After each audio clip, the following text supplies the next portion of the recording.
तर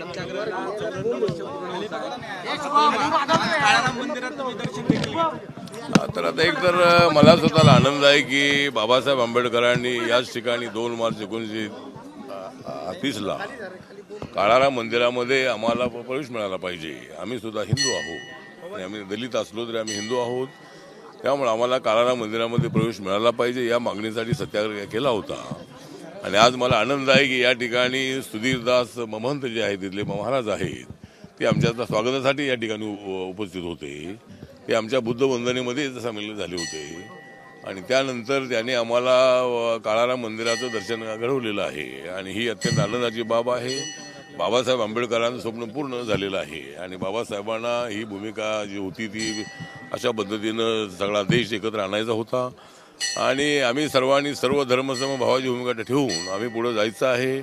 आम्ही बाबासाहेब आंबेडकरांनी बौद्ध धर्म स्वीकारला, आम्ही बौद्ध आहोत, तरीही हिंदू धर्म जो आहे आपल्या देशाचा सर्वात मोठा धर्म आहे आणि बाबासाहेब आंबेडकरांच्या संविधानाने सर्व धर्माच्या सर्व लोकांना एकत्रित आणून या देशाला मजबूत करण्याचं स्वप्न बाबासाहेब आंबेडकरांनी रंगवलेलं होतं आणि त्या दिशेने देश पुढे जात आहे। अत्यंत आनंदाची बाब आहे। आज मला काळाराम मंदिराचं दर्शन घेण्याची संधी मिळाली आणि आम्ही सर्वजण आम्ही पुण्य झालेलो आहोत आणि बाबासाहेब आंबेडकर जे होते ते अत्यंत ॲक्टिव्ह असणारे असे नेते होते, ते बुद्धिस्ट नेते होते, तरी ते भारतीयांचे सगळ्यांचे त्या लाडके नेते होते, देशाचे संविधानाचे शिल्पकार होते। त्यामुळे आज काळाराम मंदिराचा जो सत्याग्रहानंतर आम्हाला या ठिकाणी प्रत्येक वर्षाला आतमध्ये आमचे महंत सुधीर दास आहेत, ते आमच्या कार्यकर्त्यांनंतर आमचे प्रकाश लोंढे आहेत, आदरणीय बनते सुगत आहेत, राहुल बोधीजी आहेत, असे सर्व आम्ही या ठिकाणी येत असतो आणि आम्हाला आनंद आहे की बाबासाहेबांच्या सर्व धर्मसमभावाच्या संकल्पनेला आम्ही उजाळा देत आहोत अशी आम्हाला आमची भावना आहे। आपल्या ज्या केंद्रातल्या सहकारी आहेत मंत्री रक्षा खडसे, त्यांच्या मुलीची छेड काढण्याचा प्रकार घडला आहे। संत मुक्त यात्रेच्या दरम्यानमध्ये ही घटना घडली। आपल्या ज्या केंद्रीय राज्यमंत्री आहेत सहकारी रक्षा खडसे, त्यांच्या मुलीची छेड झाली। मला असं वाटतं की रक्षा खडसे जे आहे ते आदरणीय असणारे आमच्या महिला भगिनी आहेत, अत्यंत ॲक्टिव्ह आहेत, 2014 पासून तिसऱ्यांदा त्या लोकसभेमध्ये निवडून आलेले आहेत आणि त्यांच्या पद्धती त्यांची छेड काढण्याचा कोणी प्रयत्न केला असेल तर ते अत्यंत गंभीर बाब आहे। रक्षा खडसे यांच्या मुलीची छेड काढण्याचा प्रयत्न कोणी केला असेल तर ही बाब अत्यंत गंभीर आहे। महाराष्ट्रामध्ये आणि देशामध्ये अत्याचाराची प्रकरणं मोठ्या प्रमाणामध्ये होत आहेत।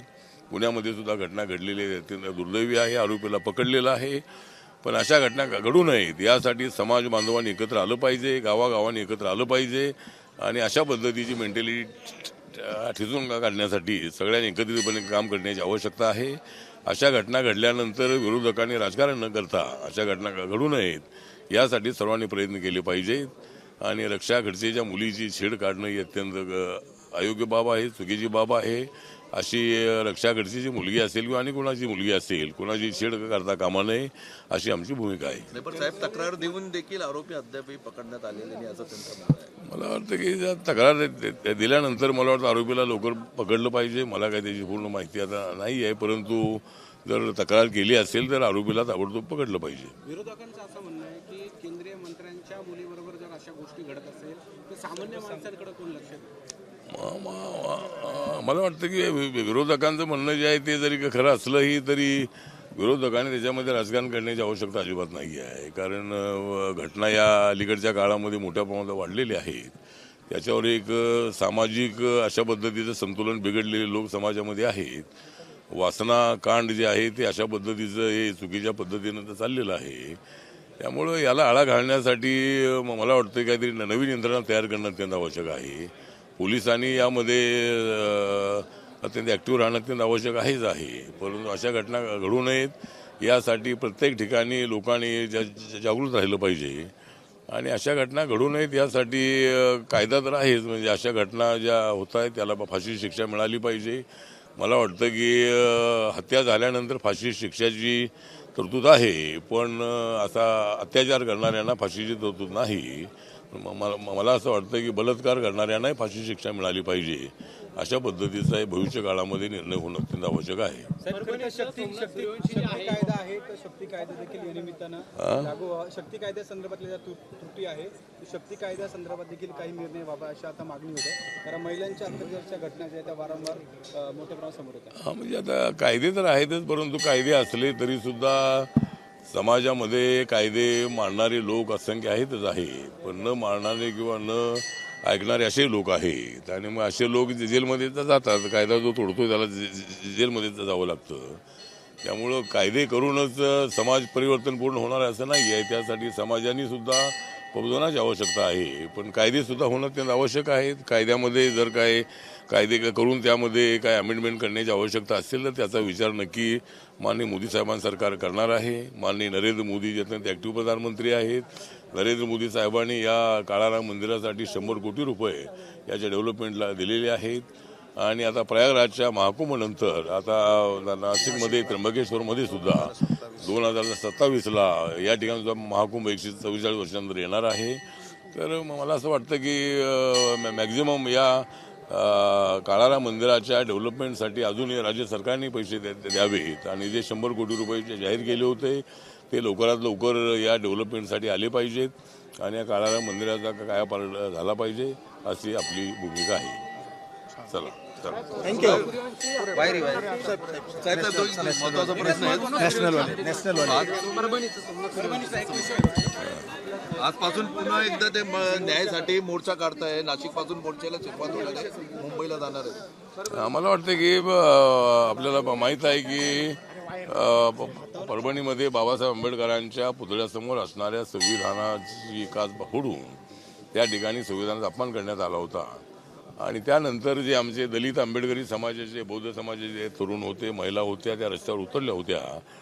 आणि मला असं वाटतं की संविधानाचा अपमान झाल्यानंतर जो राग आला पाहिजे तो राग आमच्या कार्यकर्त्यांना आल्यानंतर ते रस्त्यावर उतरले. पण पोलिसांनी एवढा बेसूड लाठीमार केलेला आहे की त्या पोलीस स्टेशनमध्ये पकडलेला जो सोमनाथ सूर्यवंशी आहे त्याचा मृत्यू जो आहे तो पोलिसांच्या मारहाणीमध्ये झालेला आहे. आणि संतोष देशमुख यांच्या केसमध्ये वाल्मिक कराडचे सगळे आरोपी पकडलेले आहेत. पण अद्यापही दलित समाजातल्या तरुणावर झालेल्या अत्याचारानंतर मात्र पोलिसांवरती कारवाई होत नाही आहे. सुरेश धस एका बाजूला संतोष देशमुख यांच्या सगळ्या आरोपींना शिक्षा झाली पाहिजे यासाठी आवाज उठवत आहेत आणि दुसऱ्या बाजूला ते नाशिकमध्ये येऊन या आंदोलनकर्त्यांच्या समोर सांगतायत की तुम्ही त्या पोलिसांना माफ करा. तर हे अशा पद्धतीचे आमदार मला वाटतं की अशी भूमिका घेणं अजिबात योग्य नाही. जे कुणी पोलीस असतील त्या पोलिसांना बडतर्फ करणं अत्यंत आवश्यक आहे. त्यांना त्यांच्यावरती कठोर कारवाई होणं अत्यंत आवश्यक आहे. पण दलित समाजाच्या लोकांकडे सरकारचं लक्ष दिसत नाही आहे. माननीय देवेंद्र फडणवीसांना नम्र निवेदन आहे की आपण इकडे लक्ष देणं अत्यंत आवश्यक आहे. पुण्यामध्ये भोरमध्ये विक्रम गायकवाड नावाच्या तरुणाची आंतरजातीय विवाहाच्या माध्यमातून त्याची हत्या झालेली आहे. त्या ठिकाणी 1 आरोपी पकडण्यात आलेला आहे. त्यामुळं मला असं वाटतं की लवकरात लवकर आमच्या दलित तरुणांना न्याय मिळणं अत्यंत आवश्यक आहे. आणि जोपर्यंत न्याय मिळत नाही तोपर्यंत आमच्या समाजातल्या लोकांचं आंदोलन चालू आहे. तो लॉंग मार्च परभणीहून इथं आला होता तो आता मुंबईकडे कूच करतो आहे. आणि मला पूर्णपणे विश्वास आहे की देवेंद्र फडणवीस अत्यंत ॲक्टिव्ह असणारे मुख्यमंत्री आहेत. ते त्याची दखल घेतील आणि सोमनाथ सूर्यवंशीच्या कुटुंबाला न्याय मिळेल अशी मला अपेक्षा आहे. राजकीय प्रश्न काय बोल करुणा मुंडे यांनी धनंजय मुंडे उद्या राजीनामा देतील असं सांगितलं. करुणा मुंडे यांना सूत्रांनी माहिती दिली आहे का अजितदादांनी त्यांचा राजीनामा स्वीकारलेला आहे, 2 दिवसात त्याच्यावर निर्णय होईल. मला वाटतं की करुणा मुंडे आणि धनंजय मुंडे यांचे काय संबंध आहे ते सगळ्यांना माहितीच आहे. परंतु करुणा मुंडे यांना जरी माहिती मिळाली असेल तर त्याबद्दल काय मला माहीत नाही आहे. पण एक गोष्ट खरी आहे की वाल्मिक कराडच्या सांगण्यावरून संतोष देशमुखचा मर्डर केल्याची सगळी माहिती CIDला मिळालेली आहे, SITला मिळालेली आहे आणि त्याची भूमिका त्यांनी स्पष्टपणे मांडलेली आहे. परंतु मला असं वाटतं की धनंजय मुंडेंचा आणि वाल्मिक कराडचा मोठ्या प्रमाणामध्ये जवळचा संबंध होता. पण या खुनाशी काही त्यांचा संबंध नसल्याचे कसलेही पुरावे तिथे अजिबात नाही. तरी अनेक वेळेपासून धनंजय मुंडे यांनी राजीनामा द्यावा ही मागणी मोठ्या प्रमाणात होती आहे. तर मला असं वाटतं की अजितदादांनी त्याचा विचार करणं अत्यंत आवश्यक आहे. नीतिमत्तेवर आधारित मंत्रिपद काय फार मोठं नाही आहे आणि खुनाच्या प्रकरणामध्ये धनंजय मुंडेचा कसलाही संबंध नाही. पण जो आरोपी आहे तो आरोपी मात्र त्यांचा फार जवळचा होता आणि त्यामुळं मला असं वाटतं की एक नीतिमत्तेच्या आधारावर धनंजय मुंडे यांनी राजीनामा द्यायला हरकत नाही आहे. पण त्याचा निर्णय अजितदादा पवार यांनी घेतला पाहिजे. सर एक शेवटचा काय एकनाथ शिंदे आणि अमित शहा हे पुण्यात भेटले होते. अरे सरांना किती वेळ उभं करताय, एवढ्या वेळ उभं करू नका. मला असं वाटतं की संजय राऊत हे आरोप प्रत्यारोप करण्यामध्ये एक्सपर्ट आहेत आणि ते पत्रकार पण आहेत, आमचे मित्रही आहेत आणि अमित शहा यांना भेटण्याचा पूर्णपणे एकनाथ शिंदे यांना अधिकार आहे. आता ते डेप्युटी सीएम आहेत, सीएम 2.5 वर्ष राहिले होते. देवेंद्र फडणवीस 5 वर्ष मुख्यमंत्री राहिलेले, 2.5 वर्ष डेप्युटी सीएम राहिले. त्यामुळे आम्ही सगळे आमची जी महायुती आहे ती आलबेल आहे. आम्ही कुणाला भेटायचं ते संजय राऊतांनी सांगण्याची आवश्यकता नाही आहे. आम्ही उद्या उद्धव ठाकरेंना भेटू शकतो. त्यामुळं कुणाला भेटायचं असं अशा पद्धतीची भूमिका त्यांनी मांडणं योग्य नाही आहे आणि एकनाथ शिंदे यांना अमित शहा यांना भेटण्याचा पूर्णपणे अधिकार आहे. अमित शहा आमचे सर्वांचे महायुतीचे नेते आहेत. त्यामुळं संजय राऊतच्या आरोपामध्ये तथ्य नाही. मंत्रिमंडळात आम्हाला एक जागा मिळेल. आता आम्हाला मंत्रिमंडळात जागा मिळेल अशी आमची अपेक्षा आहे. पण आता एकच मंत्रिपद बाकी आहे, ते कुणाला मिळणार आहे मला माहीत नाही आहे. पण रिपब्लिकन पक्षाची भरभरून मतं जी आहेत, दलितांची बौद्धांची मतं या विधानसभेमध्ये भरभरून मिळालेली आहेत. याचा विचार करून मला वाटतं की मोदी साहेब, अमित शहा साहेब आणि देवेंद्र फडणवीस यांनी रिपब्लिकन पक्षाला एक MLC आणि एक मंत्रिपद देणं अत्यंत आवश्यक आहे. ते दिलं तर त्याचा फायदा त्यांनाच होणार आहे. त्यामुळे ते विचार करतील अशी आम्हाला अपेक्षा आहे. साहेब राज्यात लव जिहाद कायदा आणणार आहे, आपली काय भूमिका आहे या संदर्भात?